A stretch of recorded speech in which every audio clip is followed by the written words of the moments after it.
Part 2 of the Stepford Wives. I do not own the rights to this or the music. Here we go, in the background, which is the Stepford Wives playing in the background. Here we go.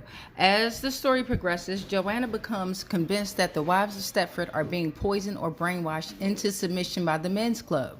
She visits the library and researches the past of Stepford's wives, discovering that some of the women were once feminist activists and successful professionals.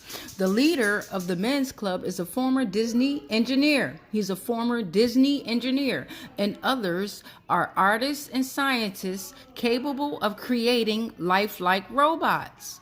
Her friend Bobby helps her investigate, going so far as to write the State Department of Health to inquire about possible toxins in Stepford.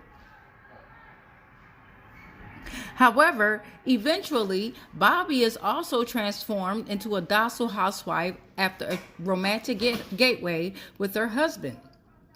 Stick with me. At the end of the novel, Joanna decides to flee Stepford, but when she gets home, she finds that her children have been taken. She asks her husband to let her leave, but he takes her car keys. She manages to escape from the house on foot, and several of the men's club members track her down. They corner her in the woods, and she accuses them of creating robots out of the town's women. The men deny the accusation and ask Joanna if she would believe them if she saw one of the other women bleed.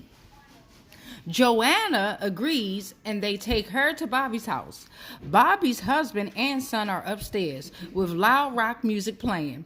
Bobby brandishes an unusually large knife at Joanna, who desperately tries to convince herself that her friend isn't a robot and that the loud music upstairs isn't meant to cover up her screams as the former